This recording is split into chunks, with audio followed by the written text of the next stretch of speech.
अनन्तधर्मणस्तत्त्वं पश्यन्ति प्रत्यगात्मनः अनेकान्तमयी मूर्ति नित्यमेव प्रकाशतम्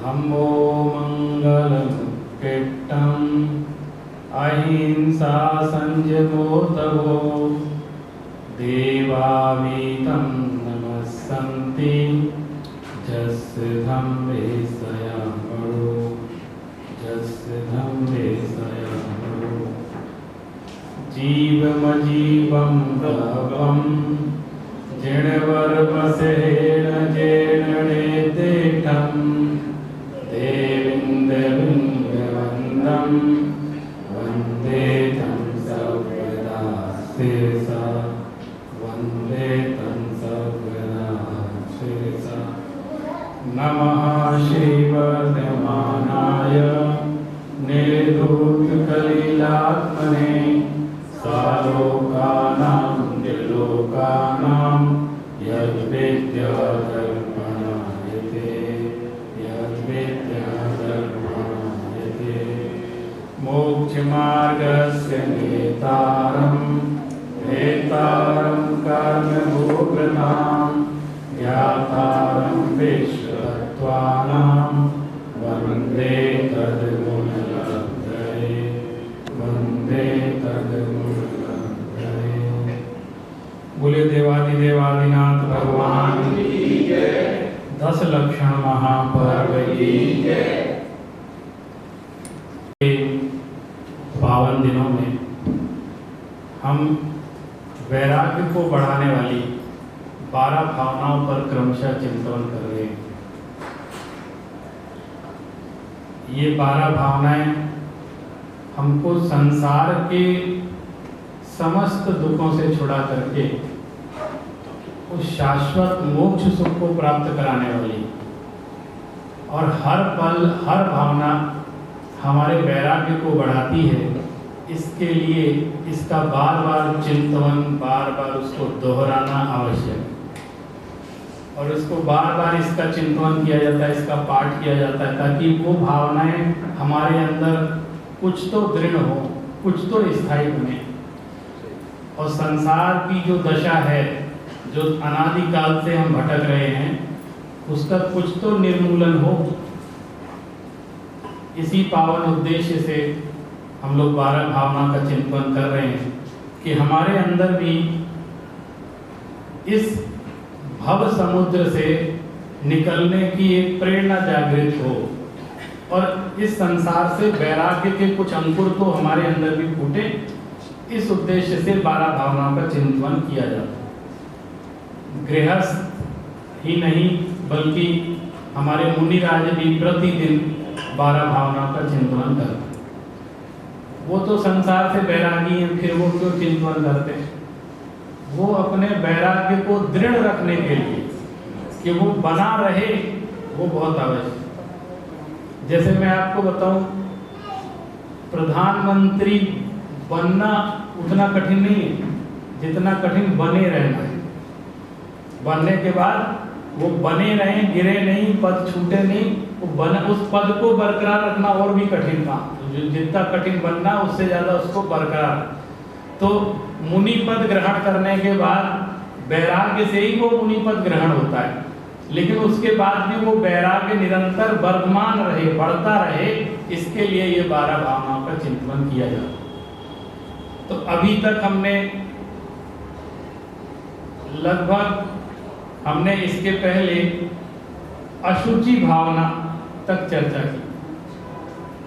पहले हमने अनित्य भावना पढ़ी, उससे हमने जाना कि संयोगी भाव कैसे हैं, ये संयोग कैसे अनित्य हैं, जितने संयोग के क्षण बन। फिर अशरण भावना पढ़ी, तो वो जो संयोग है वो हमारे शरण के योग्य नहीं, उसमें ये पढ़ा।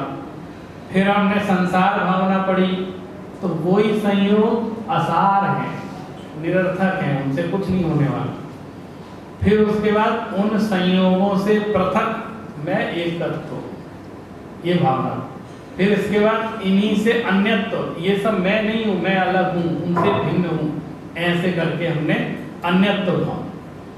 फिर इन सब के बाद भी हमारे सबसे निकटस्थ संयोग जिससे है उस शरीर की कल हमने असुचिता की भावना, कि वो कितना अपवित्र है और हम क्यों इतने ज़्यादा उसमें अपना समय खराब कर रहे हैं। ये बहुमूल्य समय जिसका एक एक क्षण कीमती है। कभी आप गहराई से विचार करेंगे ना तो लगेगा भाई एक एक क्षण कीमती, हम कैसे गंवा रहे हैं, ऐसा लगेगा उस समय। आप उस क्षण की कीमत उससे पूछो,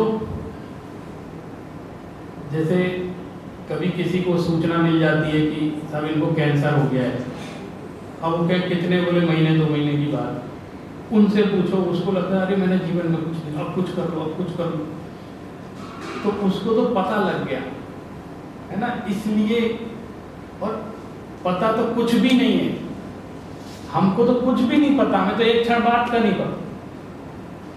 एक क्षण बाद भी हो सकता है, 2 महीने बाद भी हो सकता है, साल भर बाद भी हो सकता है, 10 20 50 कितना, कोई पता थोड़ी है। इसलिए आचार्य लोग एक बहुत महत्वपूर्ण बात कहते हैं जब ज्ञान प्राप्त करो, शास्त्रों का ज्ञान करना हो, ये उद्देश्य हो कि मुझे बहुत ज्ञान प्राप्त करना है, तब ये सोचना चाहिए कि मैं तो 100 साल से भी ऊपर जीऊंगा, ऐसा सोचना चाहिए। तो ज्ञान फायदा होगा, ज्ञान पढ़ेंगे तो। और बोले धर्म करना हो तो ये सोचना एक क्षण का भरोसा नहीं, तब धर्म कर पाएंगे। क्यों? पता नहीं कल तक रहेंगे कि नहीं रहेंगे, कुछ पता नहीं हमें। तो अभी तुरंत अब समझ में आ गया ना, अब समझ में आ गया ना, अब करो, ऐसा उसका चिंतन होता है। तो देखिए दोनों चिंतन में कितना फर्क है। तो हमने कैसे भी करके इस देह से आसक्ति हमारी छूटती नहीं है, इस देह में एकत्व ममत्व बुद्धि हो जाती है। तो आचार्य महाराज कहते हैं कि भैया तुम किस चीज के पीछे पागल हो रहे हो, उसका स्वरूप तो समझ लो। तो उन्होंने असुचि भावना से उसका भी स्वरूप समझा के हमें देह से हमारी आसक्ति कम की, उस देह का जो घिनौना स्वरूप दिखाया उसको सुन करके व्यक्ति की विरक्ति हो। हर चीज का एक अपना स्वरूप होता है।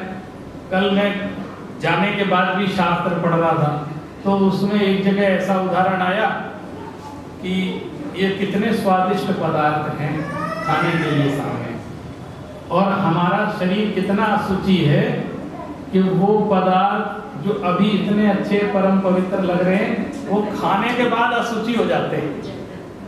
क्यों? क्योंकि वो अंदर पहुंचने के बाद गलती से मुंह से बाहर निकल जाए तो हम उसको देखना पसंद नहीं, क्यों? गंदा है, कितना ही बढ़िया चीज हो हम उसको कहते। तो कह रहे किसके संयोग से खराब हुई वो? बोले वो शरीर के संयोग से ही तो खराब हुई है। तो वो शरीर इतना असुचि है कि उसके संपर्क में जो पदार्थ आते हैं वो भी कैसे कैसे हो जाते हैं, और हम उसके प्रति इतनी एकत्व बुद्धि, इतनी ममत्व बुद्धि, इतनी आसक्ति रखते हैं। इसलिए उन्होंने तरह तरह से उदाहरण दे दे करके उस शरीर की असुचिता का भान भी हमको कर। अभी तक हमारी जो जितनी भावनाएं हुई हैं ये किसकी भावना थी, इसमें थोड़ा सा फर्क बता देते। अभी तक आपकी हमारी जो ये भावनाएं चल रही थी ये शरीर आदि संयोग की भावना है ना, उनसे रिलेटेड थी सारी की सारी। और अब जो चलेंगी वो संयोगी भाव की भावना है। अभी तक तो क्या था, संयोग की भावना थी, जो शरीर से जुड़े हुए संयोग हैं उनसे रिलेटेड बात सारी हो रही थी। और आज हमको आश्रव भावना और संवर भावना पर विचार करना है। तो ये आश्रव भावना संवर भावना क्या है? आपने आश्रव संवर निर्जरा ये तत्व के रूप में पढ़े, और निश्चित रूप से ये वही हैं, लेकिन आश्रव बंध संवर निर्जरा, बंध तो इसमें नहीं है, आश्रव संवर और निर्जरा ये 3 तत्व हैं जो हम 7 तत्व के रूप में पढ़ते हैं। लेकिन यह ये तत्व नहीं है, भावना है। ये थोड़ा सा ख्याल, वहां जब हम पढ़ते तत्वार सूत्र में तत्व के रूप में, तो उनके भेद प्रभेद पढ़ते हैं, उनकी सारी चीजें डिटेल में पढ़ते हैं। लेकिन यहाँ वो कुछ और बात कहना चाहते इस भावना के माध्यम से। अच्छा, भावना किसको कहते हैं? भावना का अर्थ है, हम कहते हैं ना मेरे तीर्थ करने की भावना है, यानी तीर्थ जाना चाहते हैं। मेरे दर्शन करने की भावना है, यानी मैं दर्शन करना चाहता हूँ। भावना का अर्थ क्या है? मैं वैसा करना चाहता हूँ। अब आप एक चीज का विचार करो, आज जो हमारा क्रम है आश्रव भावना, तो हम आश्रव करना चाहते हैं। तो यहाँ ये बाकी की भावना तो चलो लग रहा था कि ठीक है, लेकिन आश्रव का क्या करें? आश्रव कोई अच्छी चीज थोड़ी है। भावना तो हमेशा अच्छी चीज की होती है। अब जो कर्मों का आश्रव हो रहा है उसकी क्या भावना हो? तो यहाँ थोड़ा सा फर्क हमको ऐसा समझ में आता है। हम लोग तो रिसर्च करते रहते हैं, इसलिए वो बात बता, पिछले साल से रिसर्च चल रही है कि भावना और अनुप्रेक्षा में कोई फर्क है कि नहीं। एक ही बात है, कहीं अनुप्रेक्षा बोल देते हैं, कहीं भावना बोल देते हैं, लेकिन चूंकि शब्द दो हैं तो कुछ तो फर्क हो सकता। तो इस पे काफी डिस्कशन भी चल रहा है मेरा कई लोगों के साथ, मैंने लिखा भी है, कभी सामने आएगा तो बताऊंगा। यहां ऐसा लगता है कि अनुप्रेक्षा ज्यादा फिट बैठ रहा है। अनुप्रेक्षा माने उसके स्वरूप का चिंतन। यद्यपि भावना में भी वही बात है, लेकिन जब हम भावना बोलते हैं तो वो थोड़ा ऐसा लगने लगता है ऐसा करना चाहते। आश्रव के स्वरूप का चिंतन करना है, आश्रव भावना कि हमको अनुप्रेक्षा करनी है, उसको बार बार उसके बारे में विचार करना। और क्या विचार करना है कि ये आश्रव दुख रूप है, ऐसा विचार। आप बताओ दुख रूप है कि नहीं है? है ना, कंफर्म है ना? आश्रव सुख रूप है कि दुख रूप? क्यों है दुख रूप? क्योंकि वो संसार में फंसा के रखते हैं और आत्मा को वो विकारी भाव में ले जाते हैं। आश्रव क्या करते हैं? उसके स्वभाव की हानि करते हैं, इसलिए दुख रूप है। अशुचि है, अभी तक तो अशुचि शरीर को कह रहे थे, लेकिन ये आश्रव भी अशुचि है। अभी जो मैं बात कह रहा हूं उस पर आप दृढ़ रहना, बिल्कुल एक एक कंफर्म करते जा रहे हैं ना हम आपसे कि ऐसा है, कंफर्म करते जा रहे। ये आश्रव क्या है? दुख रूप है, अशुचि है, ये अच्छे नहीं है, अपवित्र हैं, ऐसा मान लो। कल आप कह रहे थे ना मिथ्यात्व समझना है कि मिथ्यात्व की स्थिति क्या होती है, सम्यक की स्थिति क्या होती है। अब यहीं से वो बात शुरू होती है। सबसे पहला आश्रव का कारण क्या है? बाकी के भी हैं, अविरति, प्रमाद, कषाय, ये जो बंध के जितने कारण हैं वो सारे सारे आश्रव के ही तो हैं। सबसे पहले आया मिथ्या, तो वो मिथ्यात्व दूर हो तो आश्रव रुके, और मिथ्यात्व बना रहे तो आश्रव निरंतर बना। आश्रव भावना के दिन तो इस बात पर हमको विचार करना पड़ेगा कि क्या स्वरूप है। जैसे हमारे घर पर कोई आता है या हमारे कार्यालय में कोई आता है, तो सब तरह के लोग आते हैं, लेकिन ये कार्यालय उनका नहीं है, ये भी हम जानते हैं। वो पर हैं, हमारे कार्यालय के नहीं है। कोई व्यक्ति आता है तो बहुत फायदा करा जाता है, कोई आता है उससे नुकसान हो जाता है, लेकिन हम आना जाना तो रोक नहीं पाते हैं, आना जाना बना रहता है। किसी के कारण बहुत फायदा होता है, किसी के कारण नुकसान होता है। आप ध्यान से सुनना इस बात, किसी के कारण फायदा होता है, किसी के कारण नुकसान होता है।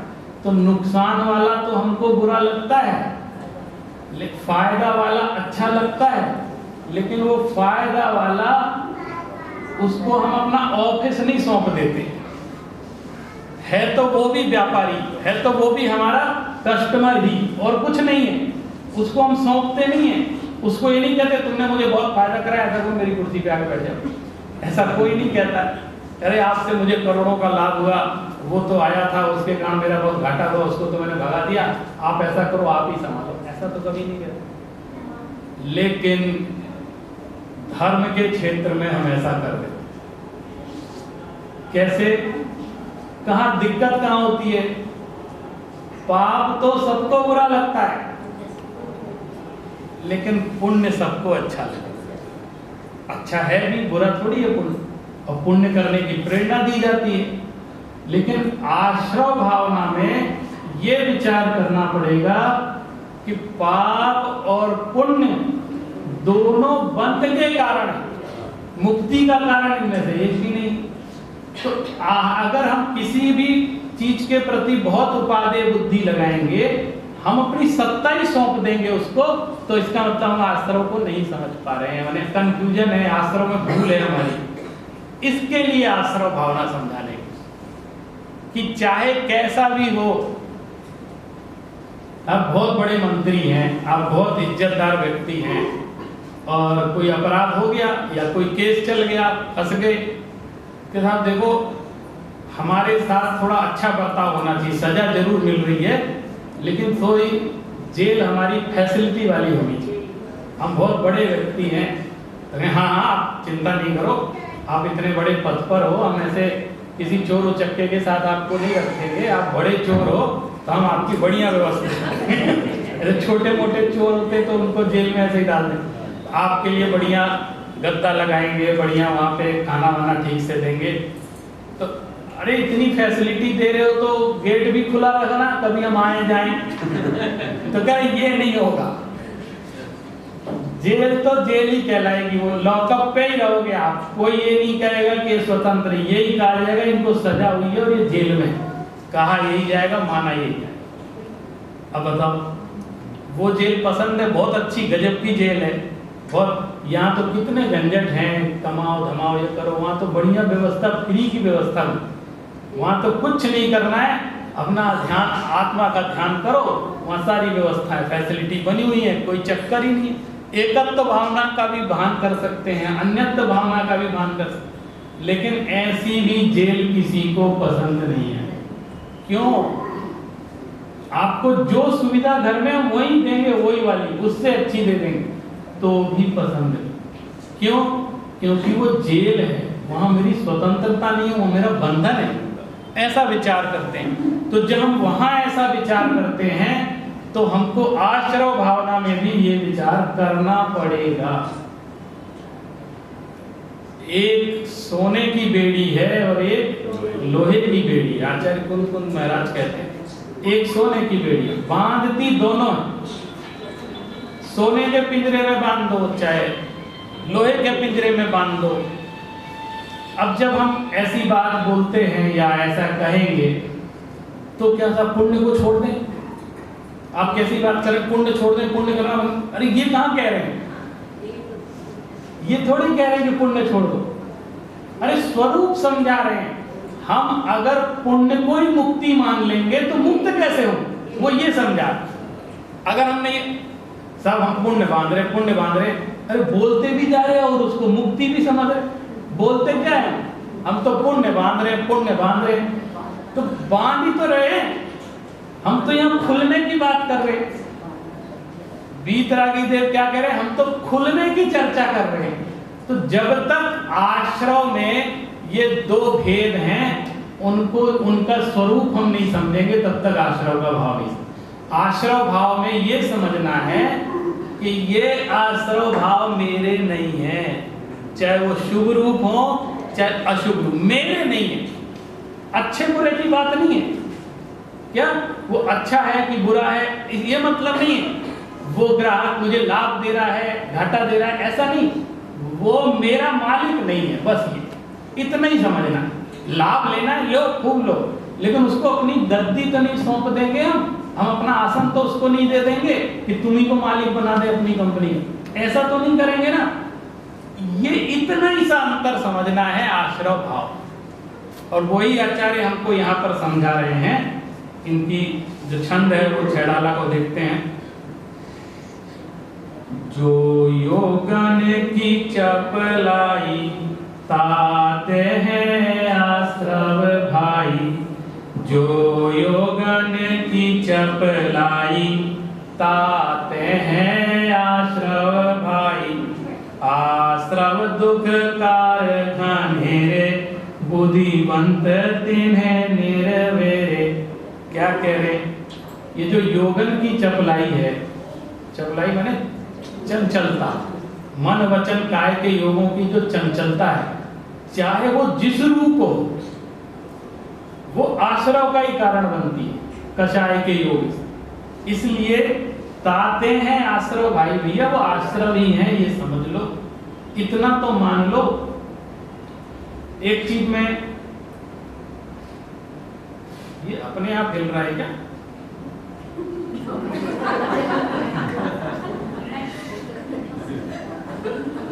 नहीं, मुझे लगा ये जैसे इंद्र का सिंहासन डोलता है। कुछ ऐसा एक दो बार हुआ ऐसा, जैसे ये अच्छा मेट्रो के कारण।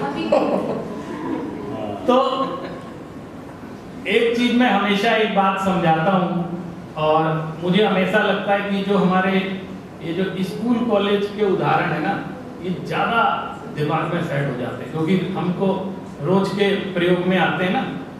जैसे एक चीज समझाते हैं, क्या अच्छा क्या क्या करना क्या है, और समझने के लिए है। हम अगर समझे हुए रहेंगे तो हर काम अच्छे से करेंगे, और नहीं समझे रहेंगे तो कुछ भी हो सकता है। इसलिए समझना आवश्यक। एक सेठ जी का बच्चा था, तो लाड़ प्यार में उसको बड़ा कर लिया, स्कूल ही नहीं भेजा, थोड़ा ज्यादा बड़ा हो। तो ये अभी तो उम्र ही क्या है, उम्र ही कैसे करते करते वो कले बाद में ध्यान आए तो बड़ा हो गया, तो स्कूल ही नहीं गया, इसको कुछ आता नहीं। तो जाके उसको कह सुन के उसका एडमिशन वहाँ पे सेठ जी ने करा। अब वो ना तो वहाँ पढ़े, ना किसी से ढंग से बोले, और कुछ भी एक आध महीना का समय हुआ तो सेठ जी पे आ गई सूचना प्रिंसिपल की, अजीब सा बेटा है आपका। तो क्या हो गया? बोले अभी नया नया गया है तो सीख जाएगा, आप पढ़ाना इसको। बोले वो ठीक है, लेकिन ना तो ये नमस्ते करता है किसी गुरु जी को, टीचर, ना किसी से नमस्ते, ना हाय, ना तो कुछ नहीं करता है, ऐसे ठूठ सा खड़ा रहता है, सीखता ही नहीं कुछ, विनम्रता नाम की चीज नहीं इसके अंदर। तो सेठ जी ने कहा ठीक है हम सुधार। उसको कहा बेटा क्या करते हो, विद्यालय जा रहे हो, गुरुजी मिले तो सबसे पहले प्रणाम किया करो, उनके पैर छुआ करो, जो भी मिले गुरु पढ़ाते हैं उनको ऐसे विनम्रता रखा, सबसे अच्छे से बोला। विद्यालय किस लिए जा रहे हो, अगर विनम्रता नहीं सीखी तो क्या सीखा, ऐसे उसको ट्रेनिंग दे दी। 3-4 महीने हुए, फिर स्कूल से मैसेज आया, बोले क्या हुआ साहब? बोले ये कैसा लड़का है, दिन भर नमस्ते ही नमस्ते करता है। बोले क्यों, आपने कहा था? बोले कहा था, लेकिन ये जब ये खड़ा हो, जो मिले, सुबह मिले दोपहर, हर टीचर को नमस्ते नमस्ते, बार बार पैर छुए, बार बार पैर छुए, और कुछ प्रश्न पूछो तो मेरी प्रशंसा करने लग जाए।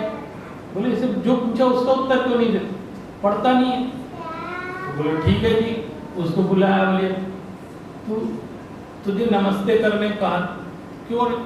आपने कहा था कि नमस्ते किया करो सबको। अरे नमस्ते करने के लिए स्कूल नहीं जाते हैं? बोले नहीं करते थे तो डांटते थे, अब कर रहे हैं तो डांट रहे। अरे नमस्ते तो एक व्यवहार है, आपको विनम्रता है, नमस्ते करना है, लेकिन वो जो कह रहे हैं उनकी भी सुनना है, और जो पढ़ा रहे हैं वो भी पढ़ना है। अकेले नमस्ते करने के लिए स्कूल नहीं भेजा है, अकेले पैर छू के आ जाओ, उनकी आरती उतार के आ जाओ, उनकी प्रशंसा करके आ जाओ, इसके लिए नहीं स्कूल भेजा जाता। अच्छा और क्या क्या करना है? बोले कुछ नहीं, तुम जो वो पढ़ाए ना वो पढ़ा करो, उसको सीखा करो और उस पर ध्यान लगाया करो, तब पास होगे, नहीं तो तुम पास नहीं होगे अकेले नमस्ते करो। अब पढ़ाई तो की नहीं थी, तो जब कॉपी आई लिखने में तो उसमें भी गुरु जी की प्रशंसा लिखे, उनकी आरती लिखते हुए, उनकी पूजन भजन लिखते कि आप महान हैं, आप ऐसे हैं वैसे हैं, तो फेल हो गया। बोले साहब ये तो समझा नहीं बात को। कैसे समझा? हमने तो वो क्या नहीं समझा, हम अच्छे नहीं समझते इस चीज को। बड़े बड़े, वो तो छोटा है, बड़े बड़े नहीं समझते हैं। अरे हम मंदिर आते हैं, किस लिए आते हैं? मंदिर आना तो क्या करना? बोले ढोक देना, और क्या करना? अभिषेक करना, पूजन करना। बोले और क्या होता है? और क्या? हम तो जानते ही नहीं और क्या होता है इसके अलावा। अरे असली चीज तो मंदिर आने की ये थी कि जो भगवान कह रहे हैं वो भी सुनना और उसको मानना, असली काम ये था। इसके लिए सारी व्यवस्था हमने बनाई थी, है ना। अब कोई मान लो प्रवचन सुनने आए तो प्रवचन का सुन के सारे फूल बहुत अच्छे लगे हैं, तो व्यवस्था बहुत अच्छी है, बड़ा अच्छा एसी लगा है, ये ऐसे कह के चला जाए। अरे वो पंडित जी ने कहा क्या, वो तो ध्यान ही नहीं दिया।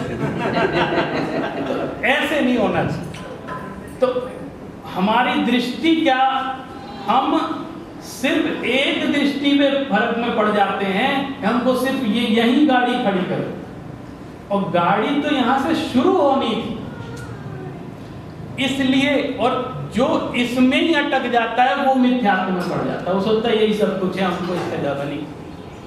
और आपको बताता हूँ आज क्या ऑपरेशन थोड़ा सा और कर दूं।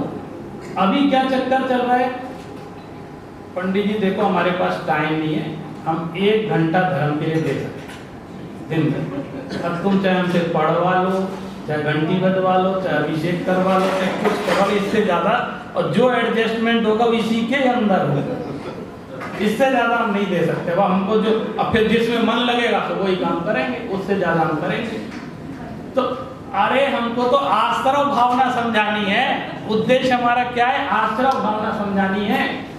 सब करो, खूब उत्साह से करना है, लेकिन जो असली तत्व है वो भी समझना। एक वाक्य तो मैं हमेशा कहता हूं, मंदिर जाओ तो कभी खाली हाथ मत जाना, और मंदिर से आना तो कभी खाली हाथ मत आना। गए थे लेकिन लेके क्या है, कुछ लेकर के भी आना है। आज क्या सीखा, क्या हमने उदाहरण सुना, कौन सी चिंतन वस्तु बताई। आप बताओ, अभी यहाँ प्रवचन में कोई बात सुनी अच्छी लगी, घर पे जाके कौन कौन बताता है? अच्छा, पूछता कौन कौन है? एक तो आधे से तो कोई पूछता ही नहीं होगा कि क्या होगा, है ना। और जबरदस्ती बताओ, तुम वहीं सुन के आए ना, वहीं रहने दो, वहां का ज्ञान हमें मत बता रहा करो ऐसा। और तो हम ये कह रहे हैं कि हमको वस्तु का स्वरूप समझना है, आश्रव तत्व को समझना है, उससे हमको जो उससे पृथक हम हैं वो भान करना है। आश्रव तत्व में ये बताया जाएगा, आपको अच्छा लगे चाहे नहीं, ये बात बताई जाएगी कि पुण्य और पाप एक है। किस दृष्टि से? बंधन की दृष्टि से, कि बांधते तो दोनों ही। अब वो बात अलग है कि शुभ कार्य करते हैं तो पुण्य बंद होता है, अशुभ कार्य करते हैं तो पाप बंद होता है। और पुण्य की प्रेरणा किस लिए दी जाती है, उसका उद्देश्य क्या है? हर चीज का उद्देश्य। पुण्य की प्रेरणा पाप से बचने के लिए दी। अब जैसे बनना तो है ही, तो क्या क्या चीज बांधे? बांधना तो है ही, बचता तो है नहीं कुछ, तो बोले इससे अच्छा पुण्य बांध लो। भाई, पाप से बचने के लिए पुण्य का उद्देश्य दिया गया, स्वच्छंदी बनने के लिए नहीं दिया है। अरे साहब, वैसे ही इच्छा नहीं होती थी और ये आपने और बता दिया तो अच्छा लगा, है ना। अरे रे वो कह रहे थे ना पंडित जी, तो पुण्य भी बनना नहीं है तो मैं नहीं जाता मंदिर। ये तुरंत डिसीजन, है ना। एक हमारे बुंदेलखंड में कहावत होती है, ऊंगते और बिछा पाई। मैंने वैसे ही ऊंग रहे थे, नींद आ रही थी, वो बिस्तर और मिल गया सोने के लिए। मैंने किसी तरह वो भी जुगाड़ हो गया। और कहीं किसी ने सुन लिया, अरे वो कोई कह रहा था वो पुण्य बंधता है, और पुण्य बंधन जो है बंधन है, तो साहब वो बंधन मुझे पसंद नहीं है, वो खुद ही समझा रहे थे, तो अपन तो वो भी बंद कर। इसके लिए उपदेश नहीं है ये उपदेश नीचे गिरने के लिए नहीं है, ये उपदेश ऊपर उठने के लिए। आप श्रावक से मुनि बन जाएं, इसके लिए उपदेश है। श्रावक पना भी छोड़ दें, इसके लिए उपदेश नहीं। अच्छा, हम आपसे एक उपदेश देते हैं, अरे श्रावक से ऊपर उठो, ऊपर श्रावक के पार जाओ। अच्छा, एक दो तरह का पार होता है, एक श्रावक के नीचे पार हो जाओ और एक ऊपर पार हो जाओ, दोनों को पार बोलेंगे। तो कौन सा पार? वो जो पार माने हटी जाओ, इसमें श्रावक पना भी छोड़ दो। एक ये पार होते हैं, और एक नहीं साहब, श्रावक तो हैं, श्रावक तो बने रहना है, लेकिन निरंतर ये भावना वानी है कि संत साधु बन के विचरूं, वह घड़ी कब आए। भावना तो यही रहना है ना। और कोई कह रहे साहब बहुत कठिन है, हम ही, अरे ये जब तक कठिन मानते रहेंगे, पहले तो मान्यता में चीजें सुधारनी, और जब तक मान्यता में नहीं सुधरेगा तब तक सम्यक दर्शन नहीं। इसलिए मैं कहता हूं, कल मिथ्यात्व वाली बात कह रहे थे कि हम ये कैसे डिसीजन करेंगे, हम सम्यक दृष्टि है कि मिथ्या है ना, ये कैसे डिसीजन करें, बता दो भाई साहब। ये जो शंका मन में उठती है ना, यही मिथ्या कि मैं सम्यक दृष्टि हूं कि मिथ्या दृष्टि हूं, सम्यक दृष्टि। अरे सम्यक दृष्टि होता तो उसके मन में शंका ही नहीं, वो तो हूं सम्यक दृष्टि, कोई माने नहीं माने मैं तो हूं। और एक बहुत बड़ा साइकोलॉजिकल ट्रीटमेंट बतला रहा हूं, अपने आप को कभी मिथ्या दृष्टि मत मान। किसको मिथ्या दृष्टि कहेंगे? जो सच्चे देव शास्त्र गुरु का श्रद्धान रखता है, वीतरागी परमात्मा को मानता है, कुगुरु कुदेव का श्रद्धान नहीं करता, कुशास्त्र का श्रद्धान नहीं करता, 7 तत्वों पर जिसका दृढ़ श्रद्धान है, जिन धर्म पर जिसका दृढ़ सिद्धांत है, और आत्मा के प्रति रुचि है, यही सम्यक है। व्यवहार से तो सम्यक दर्शन मानेंगे कि नहीं, निश्चय सम्यक दर्शन जब होगा होगा, उसकी जब काल अवधि आएगी होगा। हमारे हाथ में क्या है, हमारे इस समय हाथ में क्या है? हमारे हाथ में यह है कि कम से कम ग्रहित मिथ्यात्व को छोड़ दें, और धीरे धीरे फिर अग्रहित मिथ्यात्व भी जाएगा।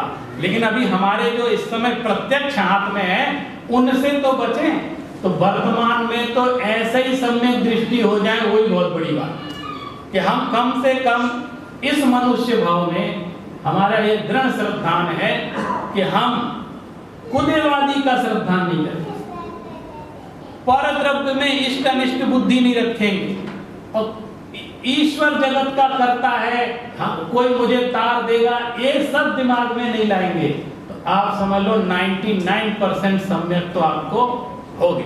और 1% जो सेल्फ रियलाइजेशन वाली बात है, आत्मा की रुचि, तच्च रुई, ऐसा लिखा तच्च रुई सम्मतम, तत्व के प्रति जो रुचि है वही सम्यक दर्शन की सूचक। तो हमारे अंदर तो रुचि है ना, तो इसलिए ये मानकर चलिए कि हम सम्यक दृष्टि हैं, जिसको भेद विज्ञान के प्रति श्रद्धान है, अपने आत्म तत्व के प्रति श्रद्धान है, सच्चे देवशास्त्र गुरु के प्रति सच्चा श्रद्धान है, वो सम्यक दृष्टि व्यवहार से तो कहलाता ही कहलाता। तो इसलिए इस तरह की शंका ही मन में नहीं लाना, क्योंकि शंका हुई और सम्यक तो खत्म हुआ, है ना। मैं सम्यक दृष्टि नहीं हूं ऐसा सोचना ही नहीं चाहिए, मान के चलो कि मैं हूं सम्यक दृष्टि। एक बार की बात है, कभी कभी किसी से क्या सीखने को मिल जाए पता नहीं रहता, कभी कोई छोटी सी बात भी होती है। मैं अपनी ससुराल में गया हुआ, तो वहाँ धर्मशाला में छुल्लक जी थे, बहुत बुजुर्ग थे, और बुजुर्ग थे और दीक्षा भी उनको 1 आध साल पहले हुई, मैंने बुजुर्ग अवस्था में ही दीक्षा ली होगी। तो वो पीछी कमंडल लेके वहाँ बैठे हुए थे, तो मेरी पत्नी उनके दर्शन, बोले छुल्लक जी चलो दर्शन करके। उनके दर्शन करने गए, हम गए दर्शन करने, इच्छा में वंदना की। तो वो जैसे भी रहे हों, वो कोई दुकान चलाते थे पहले, और अभी 1 आध साल से ही दीक्षा ली, तो वो दुकान बंद कर दी, बोले मैंने सबको सौंप दिया और मैं दीक्षा ली। तो वो एक चीज बोले, तुम सम्यक दृष्टि हो कि मिथ्या दृष्टि? सीधे। अरे हमने कहा पहली बार जीवन में किसी ने डायरेक्ट ऐसे क्वेश्चन पूछा है। सम्यक दृष्टि जी सम्यक दृष्टि है क्या? पहला शब्द कभी अपने आप को कम नहीं, अपने आप के अंदर सिर्फ मैं सम्यक दृष्टि। और तुम, पत्नी से पूछा तुम, तो बोले सर जैसा कहो आप, जैसा मान लो। तो बोले रुको हम तुम्हारा मिथ्यात्व छुड़ा। तुरंत उसने, क्योंकि वो नहीं कहा कि मैं सम्यक दृष्टि हूँ ऐसे, तो उसको उन्होंने एक बात बोली, वो मुझे बहुत अच्छी लगी। बोले इधर आओ, पीछे नहीं। बोले हाथ जोड़ो, मैं हाथ जोड़ लिया। बोले कभी भी कुदेव कुशास्त्र कुधर्म का कभी श्रद्धा नहीं करेंगे, रागी देशी देवी देवता की पूजा नहीं करेंगे, कभी ऐसा नहीं मानेंगे। 2-3 बातें बोलो करती हो, बोले हाँ ऐसा नहीं करेंगे, नहीं करेंगे, बस हो गया तुम्हारा सम्यक। और उन्होंने पीछे से आशीर्वाद, मैंने तो कमाल का सम्यक दर्शन। और व्यवहार से यही सम्यक दर्शन, इतनी दृढ़ श्रद्धा तो जागृत हो जाए, कोई संकल्प ले ले कि मैं ऐसा नहीं करूंगा, व्रत ले ले, तो उसके कितने आश्रव रुक जाएंगे जो अननेसेसरी हो रहे हैं, अननेसेसरी आश्रव जो हो रहे हैं वो रुक जाएंगे। क्योंकि सबसे पहला कारण क्या है? मिथ्यात्व। आश्रव का सबसे बड़ा कारण क्या है? वो मिथ्यात्व और कषाय, ये तो सबसे तेज, क्योंकि इनसे ही स्थिति और अनुभाग बंद होता है। प्रकृति और प्रदेश बंद को उतना ज्यादा इंपॉर्टेंस नहीं दी गई। क्यों? क्योंकि ये योग से होते हैं और ये उतने ज्यादा चैटते नहीं है और इनकी ज्यादा ना स्थिति ना, लेकिन वो सारा का सारा गड़बड़ कहाँ होता है? स्थिति और अनुभाग। अनंत सागर की स्थिति बन गई, अनुभाग फल ज्यादा देने की सामर्थ्य हो गई। इसलिए आचार्य कहते हैं आश्रव भावना में क्या भावना वानी है? मंद से मंद कषाय में जी। कोशिश करें, हमारे हाथ में क्या है? कोशिश जितनी मंद से मंद हो कषाय उसका रहने, ज्यादा नहीं, मंद से मंद, हर तरह की कषाय, मंद से मंद। मैं ये प्रैक्टिकल बात बता रहा हूँ, मैंने किया जा सकता है, हमको पता है कहाँ कहाँ कितनी कषाय का। तो कह रहे हैं अब कषाय का अभाव तो बहुत ऊंची दशा में हो, अभी क्या कर सकते हैं? बोले जितनी मंद कर सकते, ठीक है, सिर्फ दिखाने के लिए, अंदर से भावनाओं से।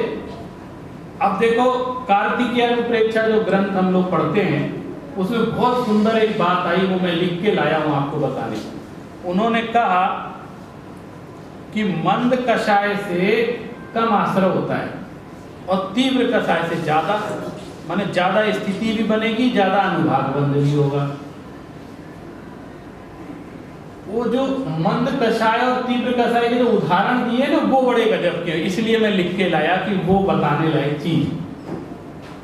सवत्थ विपिय वैडम दुवैडे तुज्जणे विखम कर्णम सव्वे सिम गुण गहणम मंद कषायाण देठंता। सवत्थ विपिय वैडम, सबसे प्रिय वचन हो। पहली कसम क्या खाएं? कठोर वचन किसी से। देखो शास्त्र में ही लिखा है मंद कषाय का क्या स्वरूप, बोले सबसे एक तो प्रिय हो, खराब किसी से, शांति से बात करो। बोलना बहुत बड़ी चीज होती है, मुंह से जबान से जो शब्द निकलते हैं ना उनकी बड़ी इंपॉर्टेंस होती है। मैं एक चीज हमेशा कहता हूं, बोलना सीखने में 2-3 साल लगते हैं। 3 साल का बच्चा बोलने लग जाता है, 3-4 कितना दिन लगते हैं? 3 साल बोलना सीखने। पहले तुतलाता है फिर बोल, लेकिन क्या बोलना, कैसे बोलना, कब बोलना, ये सीखने में पूरी जिंदगी लग जाती है।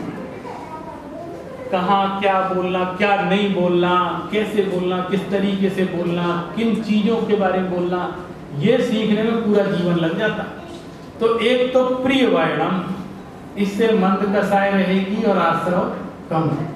दूसरा, कोई दुर्जन, दुर्बणे दुर्जने, कोई दुर्जन खोटे वचन भी बोले ना तो उसके को क्षमा करें, ये मंद कषाय। उसे भड़कना नहीं, कोई किसी ने गाली दे दी, कुछ अनबन बोल दिया, ठीक है, उसको अवॉइड, मंद कषाय। उसके प्रति भी तीव्र कषाय अपनी, तो हम तीव्र कषाय करेंगे तो नुकसान हमारा है। जो आश्रव भाव को समझेगा वो इस चीज पे ध्यान देगा, उसको ये डरे मैं क्यों आश्रव करूं, उसने तो जो कर दिया मैं काय को बांधूं। वो अपनी स्वार्थ है ना, खुद को डिस्टरबेंस कम से कम। तीसरा कह रहे हैं सभी के गुणों को ग्रहण करना। ये जो भाव, दूसरों के गुण ग्रहण करना मंद कषाय का परिणाम है। जिसके मंद कषाय होती है वही दूसरों के गुण ग्रहण कर पाता है। और जो तना खड़ा रहता है ना, अरे तू क्या जानता है, मैं तुझसे जानता, वो उससे सीख नहीं पाता, किसी से कुछ सीख नहीं पाता। हमेशा गुण ग्रहण का भाव रहे नित, दृष्टि न दोषों पर।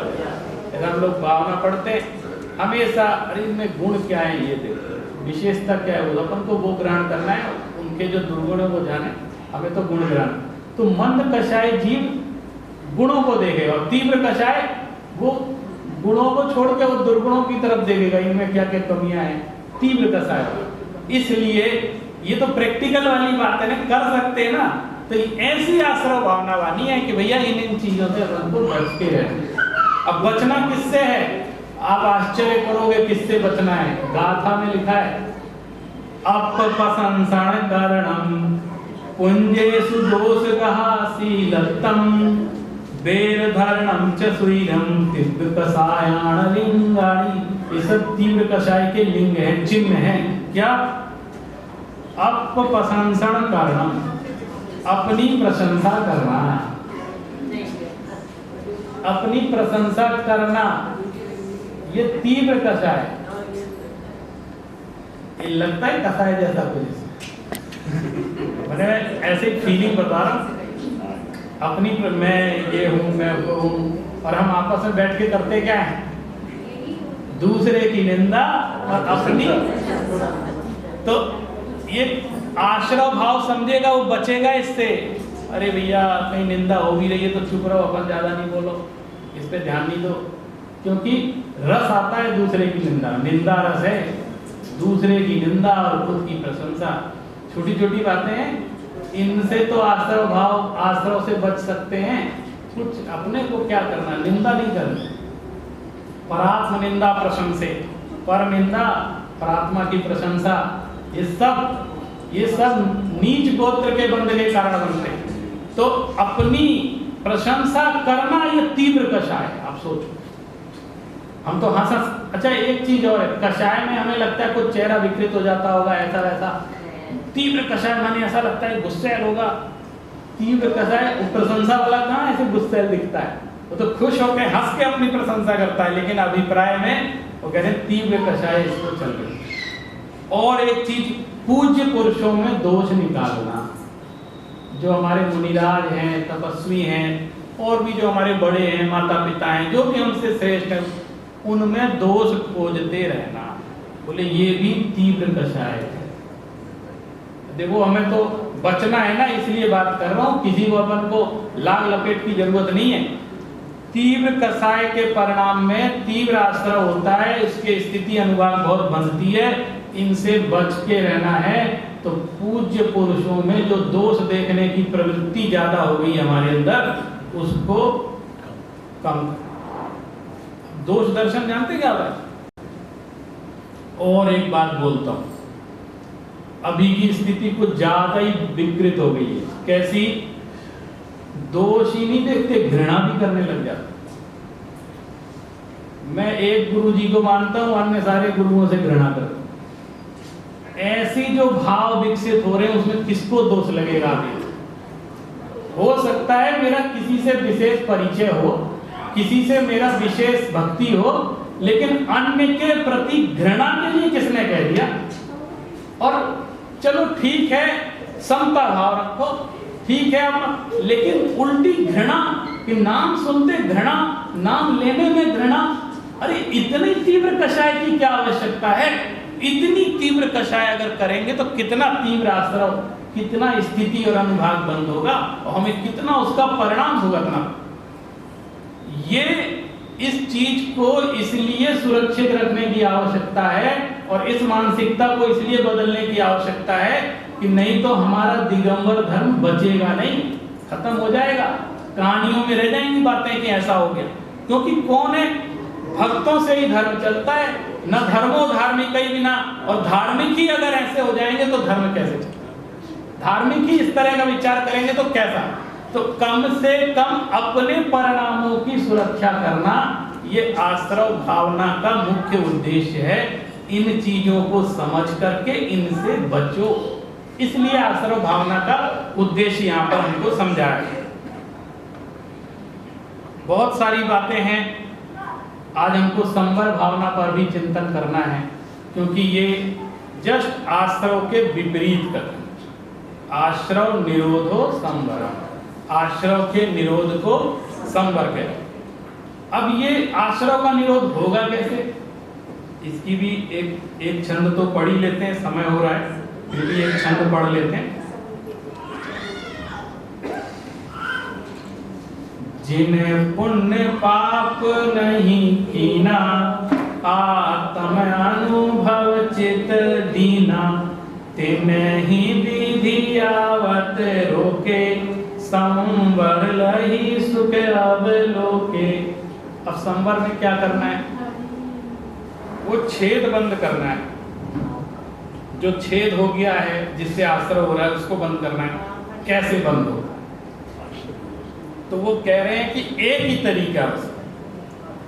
जिन्हें पुण्य पाप नहीं कीना, पुण्य और पाप दोनों से अपनी दृष्टि ऊपर उठा लो, और आत्म अनुभव चेत दीना, सीधे अपनी आत्मा की तरफ ध्यान, वो ही सब कुछ बचाएगा। संवर तभी होगा जब सीधे आत्मा में जाएंगे, उसके बिना संवर होगा नहीं तो आश्रय होता रहेगा, पुण्य का हो जाएगा, नहीं तो पाप का हो जाएगा, कुछ ना कुछ चलता ही रहेगा। तो संवर भावना का नंबर ही नहीं आ पाएगा। और संवर भावना का नंबर लाना हो तो दोनों तरीके से विचार करना पड़ेगा कि आश्रय का पूरा ही निरोध होगा, आधा निरोध नहीं होगा। हम सोचे अकेला पाप का ही निरोध हो जाए और आश्रय हो जाए, ऐसा नहीं हो सकता। संवर हो जाए, दोनों का ही निरोध होगा, और दोनों का निरोध इतना आसान नहीं है। क्यों? इनका निरोध कैसे होगा? आश्रय का निरोध, क्योंकि कषाय तो अभी मंद करनी थी, आपसे कहा। यहाँ क्या करना था? पहले बस मंद की सलाह दी थी कि भैया कम से कम आश्रय। संवर में तो कषायों का अभाव करना, तब संवर होगा, क्योंकि ये असली कारण बनते हैं। तीर्थंकर परमात्मा के क्या है? उन्होंने आत्म तत्व को प्राप्त कर लिया, आत्मानुभूति में रमण कर रहे हैं। तो जब जो आत्मानुभूति में रमण करता है, यानी वो शुद्धोपयोग में रमण करता है, तो वो शुभ और अशुभ दोनों से परे चला जाता है। वो शुभ भी हो गया था, शुभ भी संसार है, अशुभ भी संसार है, दोनों से ऊपर उठ के शुद्धोपयोग में वो चले जाते हैं। इसलिए संवर की तरफ आगे बढ़ते। उनका संवर इसलिए होता है कि नवीन कर्म बंद नहीं हो रहा है और सिर्फ मन वचन काय बचा है। उसके कारण जो ईर्यापथ आश्रय हो रहा है, एक सांप्रदायिक आश्रय से तो बच गए, ईर्यापथ आश्रय हो रहा है, बोले वो उसकी कोई वैल्यू नहीं है, वो तो आके ऐसे चला जाएगा, झड़ जाएगा, उसका कोई इंपॉर्टेंस ज्यादा नहीं। तो जब हलन चलन बंद हो जाएगा तो वो भी रुक जाएगा। तो जितना है नाम कर्म के उदय से, उनका क्यों चलता है ईर्यापथ आश्रय? क्योंकि उन कर्मों का वो चाह के नाश नहीं करते। अघाती और घाती में क्या फर्क है? घाती कर्म तो पुरुषार्थ से उसका नाश हो सकता है, अघाती कर्म का क्या मतलब? वो तो अपने टाइम से ही कर जाएंगे। तो वो क्या करते हैं? मेरा काम था घाती का नाश करना, मैंने कर लिया, अब अघाती पड़ा रहे, अपने टाइम बीइंग है, अपने जब उसका समय होगा खत्म हो जाए। तो उनका तो असली काम हो गया, इसलिए अरिहंत तो मुक्त ही हैं। अरिहंत भगवान क्या है? पुनः संसार में नहीं आएंगे, हैं यहीं, अभी सिद्ध क्षेत्र नहीं गए, लेकिन चूंकि उनका काम हो गया, कृत्य हो गया, अब उनका बचा नहीं है, गारंटी से ही सब खत्म होना है, इसलिए उनको कहते। इसलिए हमको संवर भावना का भी ध्यान करना चाहिए। संवर भावना में बहुत सुंदर सुंदर बातें आचार्यों ने समझाई हैं, उनको हमको अगर हम उस पर विशेष रूप से ध्यान दें। एक लाइन बहुत अच्छी आती है, ज्यों मोरी में डांट लगावे तब जल रुक जाता। उदाहरण प्रैक्टिकल है, कहीं जहां से पानी आ रहा है अपन क्या करते हैं? वहां पे कुछ घुसा देते हैं, वह पानी नहीं आए तो बोले जहां आ रहा उसी को रोक दो। तो ज्यों मोरी में डांट लगावे तब जल रुक जाता, त्यों स्रव को रोके संवर क्यों नहीं मन लाता। अपने मन में ऐसे संवर के भाव क्यों नहीं लाते हो? पंच महाव्रत समिति गुप्ति कर वचन काय मन को, और 10 विध धर्म परिसर 22 भावन को। हम लोग संवर का ही चला रहे सारा मामला, ये संवर का ही कारण है ना। 12 भावना 12 हैं, किस लिए? संवर के लिए। 10 धर्म की आराधना किस लिए हो रही है? संवर के लिए हो रही है। संवर के ही कारणों में ये सारी चीजें गिनी गई। यह सब भाव 57 मिलकर आश्रव को खो दे, और सुपन दशा से जागो चेतन कहाँ पड़े सोते। स्वप्न दशा से जाग जाओ, दिन भर सोते रहते हो, कहाँ पड़े हुए हो? और भाव शुभाशुभ रहित शुद्ध, वही बात आ गई ना, भाव शुभाशुभ, शुभ अशुभ से रहित, शुद्ध भावन संवर भावई, डांट लगत तब नाव पड़ी मझधार पार जावे। अगर छेद में हमने डांट नहीं लगाई तो डूब जाएगी नहीं या बीच में, जब उसको रोकेंगे तभी वो पार लगेगी। भूदलदास जी का एक छंद मुझे बहुत पसंद है। सतगुरु दे जगाए मोह नींद जब उपशमे, तब कछु बने उपाय कर्म चोर आवत रुके। अब देखिए एक चीज इसलिए बता रहा हूं मैं, ये वाला जब छंद है ना, ये हमारे मंदिर में लिखा हुआ, और जब हम लोग कुछ नहीं जानते थे, ऐसे मंदिर सिर्फ खेलने कूदने के लिए आते थे, मैंने इसलिए आते थे कि बढ़िया लाइटिंग हो रही है और मम्मी पापा पूजा ध्यान में लगे होंगे और हम लोग को छूट मिली तो खूब इधर उधर उपद्रव करे, बच्चे इसीलिए आते। लेकिन हमारे जिनाले ऐसे होते हैं कि वहां भी तुम बेटा कहीं तो देखोगे, कुछ तो करोगे, अब इतने सुंदर चित्र बने तो देखोगे, ये कम से मम्मी ये क्या है ऐसा पूछोगे तो हमें बताने का मौका मिले, इसीलिए सिर्फ चीजें बनाई जाती। तो मुझे अभी भी याद है कि हमारे बनारस में जो एक पुराना मंदिर है जहाँ पार्श्वनाथ भगवान का जन्म हुआ, अब तो नया बन गया, एक पुराना है, वहाँ पार्श्वनाथ जयंती कोई कार्यक्रम रथ यात्रा जाते, अंदर 12 भावनाएं और 12 भावनाओं के चित्र पूरे मंदिर में ऐसे बने। तो वो एक चित्र में एक आदमी ऐसे सो रहा है, ऐसा बना हुआ है, और उसके बगल में दरवाजा खुला है, उसमें से एक चोर ऐसे एक पट्टी बांधे आ रहा है, एक चोर आ रहा है। हम सोचते थे सो क्यों रहा है, और ये इसको पता नहीं दरवाजा खुला छोड़ दिया इसने और ये सो रहा है, और उसमें नीचे लिखा रहता था मोह नींद जब उपशमे। मोह नींद क्या होती है, क्यों सो रहा है, इसको समझ में नहीं आ रही, ताला लगा के सोना चाहिए था, दरवाजा बंद करके सोना चाहिए था। और वो पूरी व्याख्या बाद में जब समझाई गई तो बोले देखो ये मोह नींद में सो रहा है, सारे दरवाजे खुले हैं, कर्म आ रहे हैं, भर रहे हैं, इसलिए मोह, और मोह नींद से जब जागेगा तब इसको समझ में आएगी बात। तो अभी जब ये छंद पढ़ रहे थे तो वो चित्र मेरे दिमाग में आज तक छपा हुआ, अरे ऐसा ऐसा था, जब ये पढ़ा तो फिर से ध्यान आया कुछ। इसलिए मैं बता रहा हूँ कि जो मंदिर में हम लोग कलाकृतियां करते हैं, और जो कोई भी चीज व्यर्थ नहीं होती है, हर कैटेगरी के लोग के लिए माल होना चाहिए, है ना, छोटा आएगा बड़ा आएगा, सबके लिए उसमें मैसेज मिलना चाहिए। अब वो उस समय अज्ञानता में देखा गया चित्र आज भी याद आता, देखो भैया ऐसे ऐसे समझाया गया था, ऐसे ऐसे हुआ था। और हमारे गांव में तो एक नरक का चिन्ह मंदिर में घुसते ही साथ बंदा, उसको देख के हम बहुत घबराते, यार ये कढ़ाई गर्म हो रही है, वो 2 जने पकड़ के उसको उल्टा लटका रहे, ये क्या मुसीबत है क्यों ऐसा हो रहा है। और हम तो ये सोचते थे यार अपना तो अहिंसा प्रधानी धर्म है, यहाँ तो किसी को मारते काटते नहीं, फिर इस मंदिर में ऐसा चित्र क्यों बना है, ऐसे मन में प्रश्न होता था। फिर बाद में बताते देखो कोई बुरा काम करो तो ऐसे हो जाए, नरक में जाते हैं। तो वो चित्र भी आज तक छपा हुआ है, ऐसे हजारों चित्र देख लिए, लेकिन वो जो बचपन की छाप होती है ना, वो इतनी जल्दी उतरती नहीं है, वो दिमाग में बैठी है। तो हर चीज से हमको संदेश दिया जा रहा है कि हम आश्रय भावना को समझें, संवर भावना को समझें और अपना कल्याण करें, और जितना भी हो सकता है समय हम अपने धर्म को समझने में लगाएं। जैसे आज 10 लक्षण महापर्व का हमारा उत्तम तप का दिन है।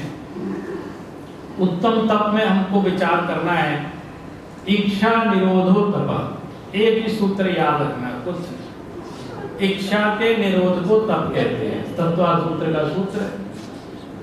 इच्छा का निरोध होगा तो तप, इच्छाएं बहुत बनी रहें और चाहे कुछ करते रहें तो कोई फर्क नहीं। तो सबसे पहले अपनी डिजायर्स को कंट्रोल करना है हमें। तप चाहे सुर राय, कर्म शिखर को वज्र है, द्वादश विधि सुखदाय, क्यों न करे निज शक्ति सम। छंद बहुत बड़ा है, मैं इन्हीं 2 लाइन की महत्व तो हमको बताना चाहता हूँ। तप चाहे सुर राय, सुरेंद्र, इंद्र, जो भी इंद्र जितने बड़े बड़े हो जाएं, चाहे कुछ, वो क्या चाहते हैं, यार मैं तपस्या करना चाहता हूँ, लेकिन मेरी पर्याय में इतनी योग्यता नहीं है कि मैं तपस्या। बैक्टीरिया शरीर है, खाना पीना कोई ऐसा खाते भी नहीं है, वो अंदर अमृत झर जाता है, सब ऑटोमेटिक है, वो खुद भी नहीं रोक सकते इन चीज़ों को, है ना। मैंने आप सोचो वो पराधीनता उसकी कितनी है इंद्र की, कि यार ये तो हो गई, अब मैं इसमें कुछ नहीं कर सकता। वो मनुष्यों को देख देख के तरसता है। तप चाहे सुर राय, जब इंद्र जिस तपस्या के लिए तरसते हैं और वो मनुष्यों को सुलभ है, तो हमको कवि कह रहे हैं जिन्होंने रचना लिखी है, क्यों न करे निज शक्ति, तप चाहे सुर राय, कर्म शिखर को बच रहे। क्यों चाहते हैं? क्योंकि कर्म है ना, थोड़े बहुत नहीं है, ये शिखर है, वज्र शिखर है, और ऐसे खत्म नहीं होगा। आप सोचो कि बढ़िया मक्खन जैसी बातें करते हो कर्म खत्म हो जाए, प्रवचन सुन लो बड़ा अच्छा लगा, कर्म खत्म हो जाएंगे, ऐसे नहीं होगा। ये सब सुन के प्रेरणा ग्रहण करके जितना संभव हो तप करना पड़ेगा। तपस्या के अलावा साहब कोई ऑप्शन नहीं। कोई कहे और कोई ऑप्शन हो तो बता दो, तो नहीं है। मुनि दीक्षा लिए बिना मुक्ति नहीं हो सकती, तपस्या तो करनी पड़ेगी। और हमारे तीर्थंकर महाराज तो बड़े बड़े पर्वतों पर जा जा करके तपस्या करते थे, है ना। वहाँ कहाँ पे, शिखर जी, गिरनार जी, जहाँ जहाँ से मोक्ष गए, और कैसे कैसे उतने ऊंचे, ये शिखर जी जो आप देख रहे हो ये कुछ नहीं है। जब वो गए ना मोक्ष, उस समय और भी विशाल पर्वत थे, अब तो फिर भी कम हो गए। और हम लोग शिखर जी जाते हैं भगवान की वंदना करने के लिए, तो कितने घुटने दर्द करने लगते हैं चलते समय, है ना। आपने देखा होगा, साथ में गए होंगे, आप तो नहीं करते होंगे, लेकिन साथ वालों का हाल जो आपने देखा होगा, वो देखा होगा जब शुरू में जाते हैं ना शिखर जी वंदना करने के लिए, तो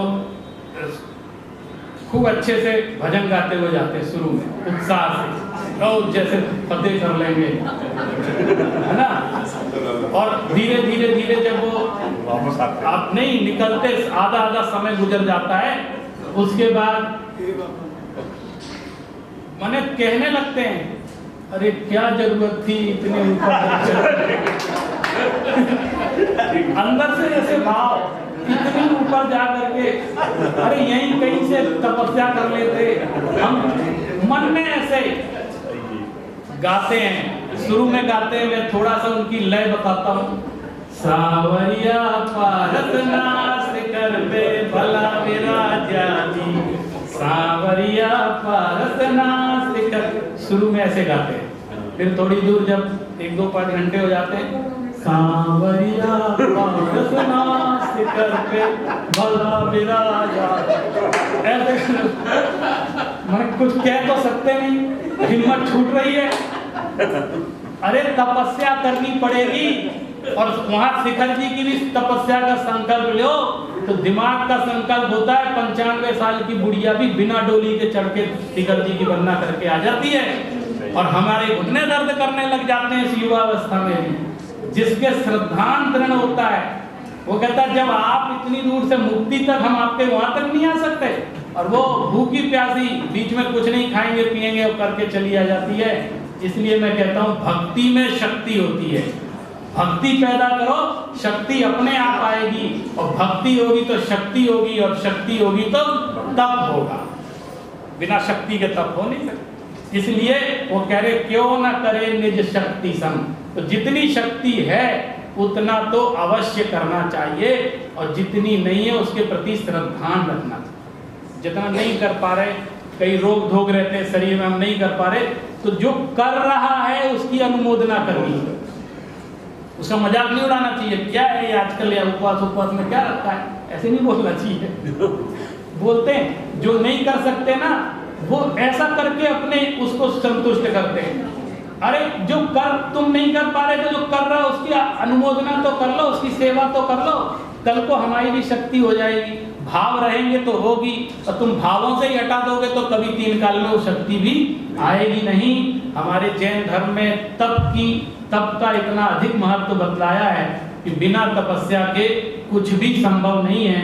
और ये कर्मों को अगर हटाना है, और ये वज्र शैल शिखर के समान है, तो निश्चित रूप से अंतरंग और बहिरंग दोनों तपों को तपना पड़ेगा, तभी सोना निखर के सामने आएगा। बोली महावीर भगवान की। दिन पहले बात हो रही थी, उन्होंने कहा कि आपको ज़रूर आना है। हमारे भाव थे और बल मिल गया कि आना ही है। तो भाई साहब के साथ हम यहाँ पर आए और आज जो दिव्य दर्शन किए हैं वो शायद जैसे भाई साहब ने कहा कि भैया जी ने कहा कि जो बचपन में एक छवि बनी हुई है वो कभी व्यक्ति नहीं भूलता। तो आज हमने भगवान ऋषभ देव की यहाँ जो वीतराग प्रतिमा के दर्शन किए हैं वो शायद हम जिंदगी भर कभी नहीं भूलेंगे, क्योंकि अद्भुत आप लोगों ने जो यहाँ का एक परिसर है, एक बहुत सकारात्मक और मतलब एक अंदर से ऐसा फील हो रहा है कि कितना सौभाग्य है कि हम आज यहाँ पर हमें दर्शन का सौभाग्य मिला। इसी भावना के साथ मैं एक मंगलाचरण करती हूँ और शुद्ध वंदना है प्राकृत अपभ्रंश भाषा की। और मेरा सौभाग्य रहा कि बचपन से कभी भी कहीं भी अगर कभी भी सर्वधर्म प्रार्थना में प्रार्थना करने का अवसर मिलता है या कोई अच्छा कार्यक्रम होता है तो मेरा प्रयास रहता है, क्योंकि बचपन से पूरे परिवार का ऐसा आशीर्वाद है कि हमेशा प्राकृत भाषा की ही वंदना करती हूँ, ताकि लोग भी उसको जाने और जो नहीं जानते हैं सामान्य वर्ग है वो कम से कम पूछें कि आपने किस भाषा में वंदना की। तो यहाँ पर मैं जैन शुद्ध वंदना सरस्वती वंदना प्रस्तुत कर रही हूँ प्राकृत अपभ्रंश भाषा में। दुविहालंकारे विपुरन्ति लीला कोमलपयायदिन्ति दुविहालंकारे विपुरन्ति लीला कोमलपयायदिन्ति महाकावड़ी हेलनि संचरन्ति बहुहाव भाव विभ्रम धरन्ति सुप सथेंदिह करन्ति सवै वीणाणै संभरन्ति ऋषेश देश भासौ चवन्ति लखणै विसेठै दखवन्ति ऐरुन्द छन्द मागेर जन्ति पाणेहि मिदः पाणायलेन्ति रवहि मेर सेहि संचेजमाण बेगहतैरणिणु सोहमाण 14 पुपिल्ल दुआल संगी जिणवयण विणे गया सत भंगी वायरण बेटी पायणियणा पसियो महुदेवीणा मोहिना। अब आप सभी लोग हाथ जोड़ लेंगे और आंखों को बंद करेंगे। हम ऐसे भी शास्त्र प्रवचन के बाद हमेशा जनवाणी स्तुति करते हैं।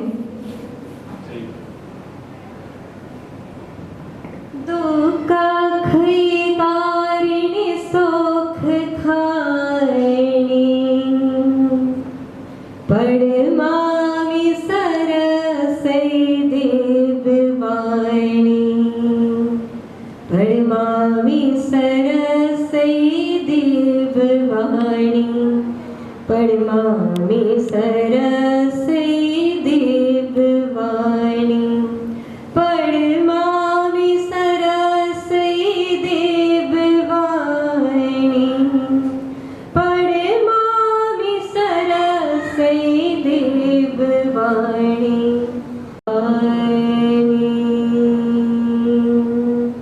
जन्म जयतु शासन। आज उत्तम तप का दिन है और हम सभी क्योंकि जिन धर्म के अनुयायी हैं और हम सभी को एक परिवार में ऐसा वातावरण मिलता है कि बचपन से ही मंदिर आना है, दर्शन करना है, वो सब भाव हमारे बचपन से ही सभी के बनते रहते हैं। वो सभी, उन सभी की धीरे धीरे निर्जरा हो जाएगी, वो सभी हमसे छूट जाएंगे। तो हम सभी दीपक की तरह दूसरों को प्रकाशित करने वाले बने। दीपक भी जब जलता है तो वो दूसरों को प्रकाश तो जरूर देता है, पर स्वयं तपता है, तभी वो दूसरों को प्रकाशित कर पाता है। तो इस तरह से हम लोग अपने जीवन में जो हमारे ये पर्युषण पर्व आते हैं, इनको बहुत उत्साह के साथ हम सभी मनाते हैं। और एक विचार और ये है कि हमारे जो पर्युषण पर्व है, महापर्व है, ये वर्ष में 3 बार आते हैं। तो तीनों बार उसी उत्साह के साथ अगर हम इन पर्वों को मनाते हैं तो निश्चित रूप से हम सभी कहीं ना कहीं से एक युवा पीढ़ी को भी ये संदेश देंगे कि हमारे जो पर्वराज 10 लक्षण पर्व हैं वो वर्ष में 3 बार हमें उत्साह के साथ मनाना चाहिए। पधारो प्यारा प्रभु जी मारे आगे, मारे आगे आया काम बने, मारे आगे आया काम बने। पधारो प्यारा प्रभु जी मारे आगे, पधारो प्यारा प्रभु जी मारे आगे। अब देखिए आगे क्या भावना है। अरे रोज बुहारू सांझ सवेरे घर लो कचड़ो सारो, रोज बुहारू सांझ सवेरे घर लो कचड़ो सारो। अरे मंदिर मंदिर घूम रहे हूँ, मंदिर मंदिर घूम रहे हूँ, मन माही अंधियारो। पधारो प्यारा प्रभु जी मारे आगे, पधारो प्यारा प्रभु जी मारे आगे, पधारो प्यारा प्रभु जी मारे आगे, पधारो प्यारा प्रभु जी मारे आगे, पधारो प्यारा प्रभु जी मारे आगे।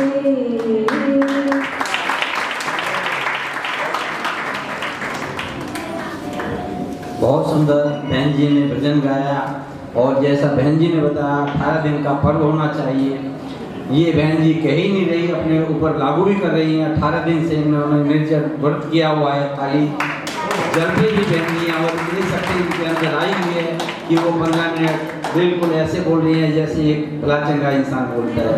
मैं बहन जी के लिए भावना भाता हूँ, वे इसी तरह भक्ति में लीन रहे और ऐसी ही शक्ति उनको हमेशा बनी रहे। इन्हीं भावों के साथ साधक जी।